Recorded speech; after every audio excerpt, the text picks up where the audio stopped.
ठीक है जी।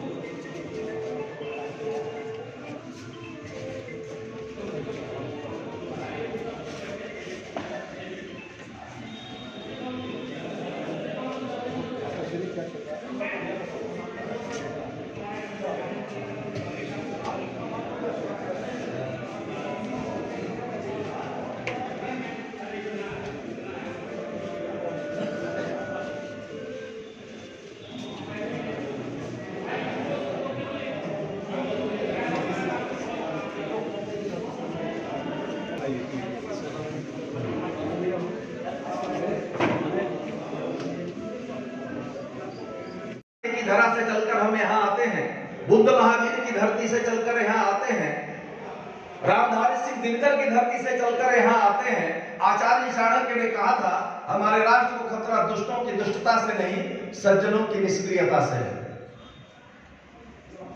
तो सक्रिय हमेशा रहना है। और कभी कभी अब देखिए, मैं एक सिंबल अब तैयार करता हूं, हम हैं भिखारिया, मां सरस्वती के चरणों में समर्पित भाव से कि तोहरी दुआरिया के हम हैं भिखारिया, कब फेरबुए मैया हम पे नजरिया, तोहरी सरनिया में बानी सुना है मैया, शारदा भवानी सुना है मैया, शारदा भवानी। और सरस्वती पूजा कैले हुआ स्कूल में, गांव में एक जी। आज पूर्वांचल कवि सम्मेलन रखा, क्या कहेंगे और किस उद्देश्य पे रखा गया और कैसे? देखिए, जैसा कि सबको पता है, आज हमारे देश के प्रथम राष्ट्रपति भारत रत्न डॉक्टर राजेंद्र प्रसाद जी की जयंती है और पूर्वांचली होने के नाते हमारा फ़र्ज़ है उनकी जयंती को हम धूमधाम से मनाएं, जो हर वर्ष हम लोग मनाते हैं और कवि सम्मेलन के रूप में ही मनाते हैं।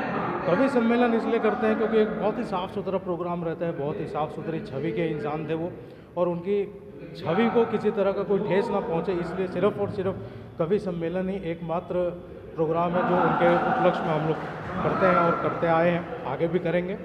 और डॉक्टर राजेंद्र प्रसाद एक ऐसी शख्सियत पूरे देश के लिए एक आइकॉन रहे हैं, प्रेरणा स्रोत रहे हैं, और आने वाले हमारी जनरेशन उनसे कुछ सीखे, इसीलिए उनकी जयंती को हम मनाते हैं ताकि उनको वो हमेशा याद रखें और देखें, क्योंकि उनके बारे में बहुत सारे तथ्य हैं। जैसे उनके एग्ज़ाम देने गए, उनके बारे में एग्ज़ामिनर ने ये लिखा कि एग्ज़ामिनी इज़ बेटर देन एग्ज़ामिनर। उसके बाद वाइसरॉय से ज़्यादा, बंगाल में जब बाढ़ खड़ा, बिहार में जब बाढ़ आई तो वाइसरॉय से ज़्यादा उन्होंने चंदा एकत्रित किया। स्वतंत्रता सेनानी रहे हैं, संविधान सभा के अध्यक्ष रहे हैं, कई भाषाओं का ज्ञान था, कई सारी डिग्रियां थी, देश के सबसे पहले सर्वोच्च पद पे रहे और 12 साल वो देश के राष्ट्रपति रहे, पहले 2 टर्म के, और 1962 में उन्होंने रिटायरमेंट लिया। और देखिए, 62 में रिटायरमेंट लेने के बाद भी 63 में उनका निधन हुआ है और वो पटना के एक आश्रम में रहते थे। उन्होंने कभी भी अपने लिए कुछ नहीं बनाया। और जहाँ तक की बात है कि उनके कार्यकाल में लोगों ने उनसे बहुत कहा कि जहाँ के वो रहने वाले थे, सिवान, बिहार, जीरादेई के, कि वहाँ का कम से कम विकास करवा दीजिए। तो उनकी छवि ऐसी थी, उन्होंने बोला कि देखिए, मैं किसी को एक स्पेशल एक चिट्ठी लिख करके विकास नहीं करवाऊंगा, नहीं तो लोग क्या कहेंगे। तो इस तरह के छवि के इंसान थे और उनकी उसी जितनी भी उनके गुण थे उसको बरकरार रखना आज की डेट में हम सभी पूर्वांचलियों का एक कर्तव्य है। इसीलिए हम उनकी जयंती को हर साल धूमधाम से मनाते हैं। अभी पीछे हमने 2 महीने पहले उनकी मूर्ति का भी अनावरण किया, जो कि पूरे हरियाणा में अभी तक किसी संगठन ने उनकी मूर्ति का अनावरण नहीं किया था, और हमारे लिए खुशनसीबी है कि हमने उनका अनावरण किया है। पंकज जी, पूर्वांचल देखिए, डॉक्टर राजेंद्र प्रसाद जी की आज जयंती है, तो इसके उपलक्ष्य में आज पूर्वांचल जन कल्याण संघ ने कवि सम्मेलन का आयोजन किया। हम सब लोग उनको शत शत नमन करते हैं राजेंद्र प्रसाद जी को, और साथ ही साथ उनके बताए रास्ते पर हम चलने का संकल्प लेते हैं। आज जिस तरीके से आप देखिए भव्य आयोजन किया, उपेंद्र राय जी प्रधान जी मेरे साथ हैं, और एक ज़बरदस्त तरीके का लोगों के अंदर आज एक उनके प्रति एक भावना है, उनको श्रद्धांजलि देने के लिए आए हैं और उनके बताए हुए पचिनों पर चलने का संकल्प लिया।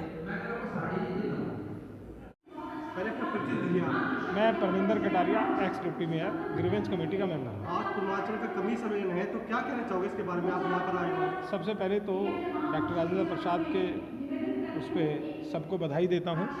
आज उनकी जयंती है और हमारे सबके लिए बिहार भूमि पे पैदा हुए, इसलिए बिहार क्या पूरे भारत को गौरव है। और आज उन्होंने उनकी उसमें जन्मदिन के उस पर कवि सम्मेलन किया। मैं पूर्वांचल के सभी साथियों को, उनकी पूरी टीम को बधाई देता हूँ। उन्होंने एक ऐसे व्यक्तित्व को, जिसको भारत क्या विश्व उसको महान मानता है, और आपके माध्यम से दोबारा मैं बधाई देता हूँ।